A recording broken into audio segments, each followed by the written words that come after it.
Hi friends, मैं प्रविंद्र खारी।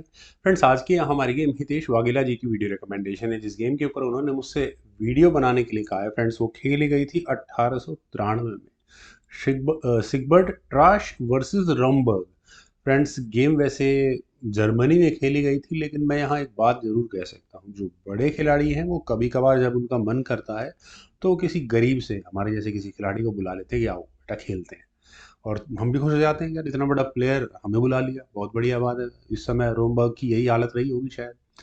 और ऊपर से उन्होंने कहा कि ठीक है, तुम खेलते रहे हो मेरे सामने, लेकिन तुम इतने घटिया खिलाड़ी हो कि मैं अपना रुख A1 स्क्वायर पर रखा हुआ इसे भी बोर्ड से हटा दे। अब जो खिलाड़ी सामने वाला उसे कह रहा है कि मैं रुख के बिना खेलूंगा तेरे सामने, तो उसकी हालत क्या होगी उस समय जरा समझने की कोशिश कीजिएगा। रोमबर्ग की भी यही हालत हुई होगी इस गेम में। E4 के साथ यहाँ ट्राशिंग शुरू किया। रोमबर्ग का रिप्लाई E5 जेन्युइन है। नाइट F3 हुआ, नाइट C6 बिल्कुल सही रिस्पॉन्स है। D4 हुआ, Scotch gambit accepted, E takes D4। Bishop C4 और गेम के स्ट्रेट फॉरवर्ड प्रेशर कहाँ बनना शुरू हो जाता है, ये क्लियर है। बिशप C5 यहाँ ब्लैक का मूव आया। और वैसे तो यूजुअली फॉर वाइट मैं कहता हूँ कि सी पॉन आगे पुश कर दो ताकि आगे फर्दर मेटिक इलेक्शन हो, तो वाइट की डेवलपमेंट थोड़ा जल्दी जल्दी कंप्लीट हो। खैर, यहाँ पहले खेला गया नाइट G5 और गेम की स्टार्टिंग में ही प्रेशर कहाँ बनाना शुरू कर दिया है, F7 पॉन पर। तो डिफेंस नाइट H6 और अब क्वीन पहुंच गई H5 स्क्वायर पर। यहाँ पॉन पर प्रेशर को बढ़ाने के लिए आज की रेट में कोई भी खिलाड़ी होगा जो इस सिचुएशन में फंसेगा तो ऑब्वियस है वो क्वीन को F6 स्क्वायर पर लेकर आएगा और सिचुएशन को यहाँ से मैनेज करने की कोशिश करेगा। लेकिन उस समय रॉमबर्ग ने कैसल किया, उन्हें लगा कि ठीक भी है, मुझे भी लग रहा है ठीक है, लेकिन क्या यहाँ बिशप टेक्स F7 चेक की ऑप्शन को कंसिडर किया जा सकता है? थोड़ा मुश्किल है, क्योंकि ब्लैक का बिशप अनडिफेंडेड है और क्वीन डायरेक्टली वहाँ टारगेट लगा सकती है। ये आपको नजर आ गया होगा। तो night sorry rook takes F7 कर देते हैं फॉर ब्लैक, मान लेते हैं, तो नाइट टेक्स F7 होगा ही होगा। देन अगर यहाँ नाइट टेक्स F7 डायरेक्टली हुआ तो ऑब्वियस है बिशप यहाँ ब्लैक को गंवाना पड़ जाएगा। तो यहाँ पहले अगर ब्लैक बिशप से चेक भी देगा तो उसके बाद सी पॉन पुश वापस बिशप पर अटैक होगा। और चूंकि नाइट का अटैक क्वीन पर है तो नाइट टेक्स F7 पहले यहाँ पर ब्लैक को करना होगा, फिर C takes B4, knight takes B4, queen वापस आ जाएगी। खैर, ये सारी मेरी कैलकुलेशंस हैं कि F7 पॉन पर इमीडिएटली इस पोजीशन से अटैक लगा दिया जाए तो क्या होगा। यहाँ पर व्हाइट ने अपने इस F पॉन को आगे पुश किया, ये रिस्की मूव हो जाता है। कैसल तो करना ही पड़ेगा कभी ना कभी वाइट को। और बिशप क्या करने वाला है वो भी है काफी हद तक क्लियर है। तो क्वीन E8 की ऑप्शन को पहले यहाँ पर चुना गया ताकि आगे आने वाले समय में कुछ इस तरह का प्रेशर बरकरार रहे और ठीक है F7 पॉन पर भी डिफेंस रह सके। लेकिन अब यहाँ व्हाइट ने सबसे पहला काम कैसल करने का किया। इंटरेस्टिंग है। तो क्या करना चाहिए, थोड़ा सोच समझ कर खेलना चाहिए, इससे ज़्यादा मैं कुछ नहीं कह सकता। डी पॉन पुश बेटर था, अपने पीसेस को जल्दी से जल्दी डेवलप किया जाए, गेम में उसी की जीत होती है। लेकिन यहाँ किया गया D3, वो भी एक चेक के साथ, डिस्कवर्ड चेक, ठीक भी है।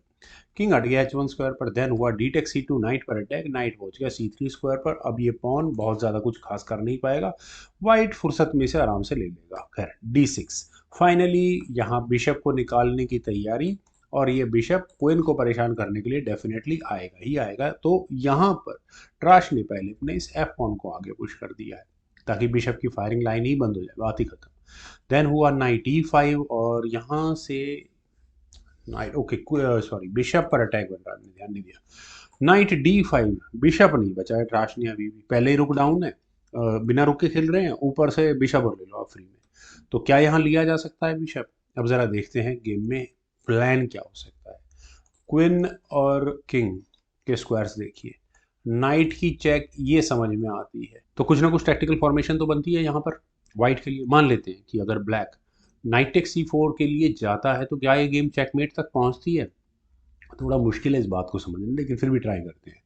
नाइट F6 चेक होगा, forking king and queen. G takes F6 लाजमी हो जाता है, देन उसके बाद क्वीन टेक्स H6 हो गया, नाइट फॉर नाइट। यहाँ बिशप अभी डाउन है फिलहाल, तो प्रॉब्लम तो है। खैर, जो भी हो, यहाँ इस पॉइंट से अगर मान लेते हैं कि F टेक G5 की ऑप्शन को पहले ही चुना जाएगा ब्लैक के द्वारा, तो सीधा सीधा F6 और अगले मूव में इस चेकमेट को बचाना इम्पॉसिबल होगा। Knight is B2, then queen G7 check और ये मीट होगी। तो ऑब्वियस है कि यहाँ अब नाइट नहीं लिया जा सकता। और अगले मूव में स्ट्रेट फॉरवर्ड चेकमेट नजर आ रही है। क्या डिफेंस है? Best defence is bishop takes f5, अपना बिशप सेक्रीफाइस कर दो।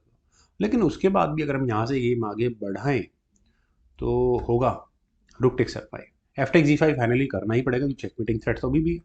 रुक takes g5 check, king h8, then queen से आएगी चेक और वो होगी मेट। तो फ्रेंड्स चेकमेट के कितना नज़दीक पहुंचा दिए हैं यहाँ ट्राश ने गेम, अब समझ में आने लगा है, क्योंकि नाइट आगे जाकर क्या तांडव मचाएगा वो क्लियर है। खैर बिशप को बचाने की अब यानी कि वाइट को जरूरत नहीं है, ब्लैक भी इस बात को समझ चुका है। तो ब्लैक यहाँ क्या करे? ब्लैक क्वीन b8 ज्यादा बेहतर ऑप्शन इसलिए है ताकि अब ही फिलहाल इस f6 स्क्वायर का डिफेंस करना ज्यादा जरूरी है, उसके बाद बिशप वाइट को बचाना ही पड़ेगा। लेकिन ये चूक हुई मेरे ख्याल से ब्लैक की गेम में। यहाँ पर किंग को h8 स्क्वायर पर ले जाना रमबर्ग ने ज्यादा बेहतर समझा और ऐसा करने के बाद खेला गया f6।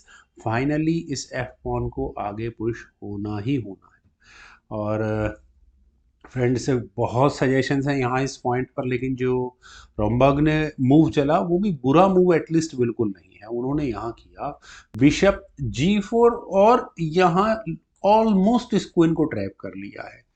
क्वीन को हटाया जाना चाहिए था, लेकिन ट्राश ने कहा कि अब हो गया मेरा स्टेज सेट, मूव नंबर 13 और अब आपका किंग कहीं नहीं जाने वाला। जस्ट पॉज करें इस गेम को। और क्या आपको यहाँ से कोई चेकमेटिंग सीक्वेंस नजर आ रहा है? पूरा मुझे नहीं नजर आ रहा। एफ टेक्स g7 चेक, आप कहेंगे ठीक है यार ये तो नेचुरल मूव है, किंग टेक्स g7 करना ही करना है।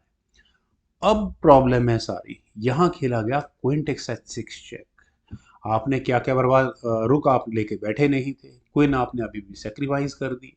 किंग टेक्स h6 क्यों छोड़े? अदरवाइज चेकमेट तो वैसे ही नजर आ रही है। यहाँ आखिर ये क्वीन सेक्रीफाइस किस लिए की गई? इसे कहेंगे किंग, ये कॉम्बिनेशन है, किंग बाहर निकाला है। और यहाँ इस पॉइंट पर डिस्कवर्ड चेक के भरोसे आगे इस गेम को खेला जाना है। Night e6 check, night e6 square पर ही जाना क्यों ठीक लगा? क्योंकि अब किंग को वापस नहीं जाने देना अलाउ कर सकते, अदरवाइज गेम यहाँ वाइट को रिजाइन करनी पड़ जाएगी। अब यहाँ से ब्लैक के किंग के जाने के लिए दो squares I must say, king g6 और h5, यही दो स्क्वायर्स हैं। अगर यहाँ किंग g6 स्क्वायर पर जाता है तो सीधा सीधा रुक से चेक आएगी, क्योंकि नाइट के दम पर रुक अब चेक दे सकता है फिलहाल। किंग को h5 स्क्वायर पर ही जाना पड़ेगा, देन रुक h6 चेक और ये मेट। चलिए ये तो बहुत सिंपल मूव है, कोई भी समझ सकता है। तो ब्लैक ने कहा कि ठीक है मैं अपने किंग को ले जाता हूँ h5 स्क्वायर पर, कुछ ना कुछ तो रास्ता निकल जाएगा। लेकिन नाइट से फिर दोबारा चेक आई और अब इस किंग के जाने के लिए दोबारा दो स्क्वायर अवेलेबल है, h6 और h4। तो किंग को रखते हैं अगर h4 स्क्वायर पर, तो आप सीधा कहेंगे g3 चेक और g3 पॉन पुश होगा और वो बड़ी ही जिल्लत भरी चेकमेट होगी, पॉन से चेकमेट होगी। खैर अब ब्लैक ने डिसाइड किया कि ठीक है यार एक डिस्कवर्ड चेक और देख लेते हैं क्या होगा उससे। किंग h6 स्क्वायर पर गया और डिस्कवर्ड चेक बिशप से अभी भी आनी है। नाइट कहाँ हटा जाएगा वो देखना है। नाइट यहाँ पर ट्राश ने हटा e2 स्क्वायर पर, और e2 स्क्वायर पर इस नाइट के जाने के बाद अब स्क्वायर्स अवेलेबल हैं। तो किंग गया अब g6 स्क्वायर पर, रुक अब चेक देने भी नहीं आ सकता। नाइट से अगर दोबारा चेक देने की कोशिश की जाए तो अब ज़्यादा से ज़्यादा गेम को ड्रॉ कर पाएंगे, इससे ज़्यादा क्या होगा। लेकिन यहाँ ट्राश के पास और ज़बरदस्त कैलकुलेशन है। उन्होंने यहाँ बिना रुक के दूसरा क्वीन सेक्रीफाइस की और अब रुक सेक्रीफाइस किया, रुक f6 चेक। क्या ये चेकमेट हो सकती है? पता नहीं। किंग टेक्स f6 कर लिया गया, लेकिन अब आई बिशप से चेक।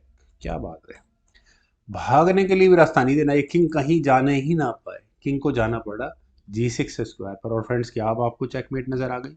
आ गई होगी। Knight f4 check. अब इस नाइट ने अपने, मतलब ये नाइट हटा के इसलिए था ताकि बिशप आए यहाँ पर और वापस नाइट आकर चेकमेट कर दे। फ्रेंड्स नाइट बिशप और दूसरे नाइट, दोनों नाइट्स की मदद से इसे कहेंगे एक शानदार चेकमेट। क्या चेकमेट थी friends.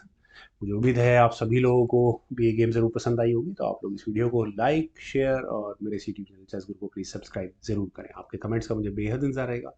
Thank you for watching and bye for now.